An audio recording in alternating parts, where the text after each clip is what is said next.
Welcome to Bible Buzz number 15. We're going to discuss the question of what is the real name of Jesus. Why are we talking about this? Because I still get questions from people and comments suggesting that the name Jesus means Jesus, Zeus being the Hebrew word for horse. And then there's others that say it's Zeus, talking about the Greek god. A bunch of nonsense, really. And this is all coming from people that don't know a lick of Hebrew or Greek or probably any other language except English. So we have to just take a look at this. Now, I actually dealt with this early in one of my Bible buzzes, but I wanted to take another look at it because now I'm at my computer and I want to show you what the Bible actually has to say about this matter, okay? Because it really does matter, because what happens is you start getting people out there that get into this thing that they've learned this new truth, this new amazing truth that they've just got to pass it on. And anytime somebody says the name Jesus, they start to jump all over them. Now listen, I like to use the name Yeshua. I think it's a great name. That's his actual given name. But you know what?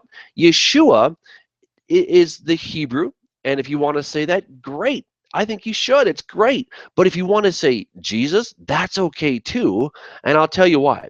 Because what happens is there are certain letters in Hebrew that are not reproducible in other languages, like Greek, for example. All right, let's jump into the Bible, and we're going to take a look at this. And hopefully we will smash this silly little thing that we keep hearing from people, that Jesus is actually Jesus or Jesus or something strange like that. I mean, there's just all kinds of weird theories that are going around out there on the internet. So let's see if I can't get my good old Bible software to come on up, and I will take you through, and I'm going to show you what it actually says. So we're going to start off in the book of Joshua. If I could get my software to cooperate. I'll tell you, there's always something that keeps it exciting, huh? I don't know. Maybe we're just not supposed to see the name Jesus or Joshua or Yehoshua or whatever it's supposed to be. I don't know. We'll figure this out. Well, what a bummer. I can't get this thing to work. Amazing. Don't you love it when you're live and things don't quite work out the way they're supposed to? Well, what are we going to do? We're going to keep on trying is what we're going to do. Tell you what, I'm just going to go and I'm going to have to talk about this. I really wanted to show you guys. I don't know why my software, this is so embarrassing. Oh my goodness. All right, there we go. All right, good. So you should be able to see my screen now. Now I have the book of Joshua pulled up. I have it in English, I've got it in Hebrew, and I have it in the Greek Septuagint. All right, now obviously the original is in Hebrew. Then comes the Septuagint, and then many, many years later comes good old English. All right, now Hebrew has certain phonemes. A phoneme is the most basic sound that you can make. For example, there's a phoneme sh. Well, guess what? In Greek, you don't have the phoneme sh. All right, so it's impossible to reproduce the sh in Greek. So how are you going to do that? Well, the closest that they have is the letter s. Right? So that's one thing that's already a strike against you. Let's take a look at this thing. Right? So here is the name. Let me just make that a little bigger so everybody can see it nice and easy. All right, so here's the name Yehoshua. Yehoshua. That is the Hebrew.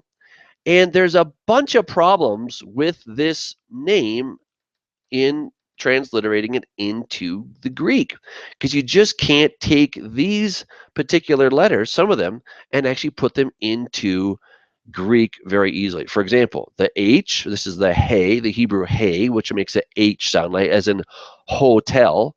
Well, guess what? In Greek, you can say that at the beginning of a word, but you cannot say the H sound in the middle of a word. So that one's already out.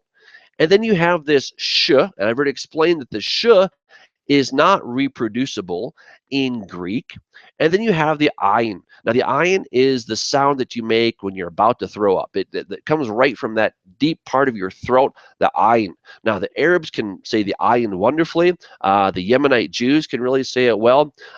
Your average modern Israeli doesn't really articulate the ayin very much.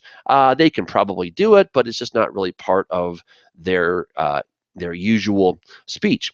But back then, it very much was, and the ayin was very much a part of the language. Well, by the time you come to Greek, um, they've had to make some alterations in this because there's no way to actually write this in Greek. Now I'm going to show you. You're seeing this with your own eyes. Okay, so there's Yehoshua. And then we come over to verse 9. Now, why am I going to verse 9? Because the versification between the Hebrew and the Greek is just a little bit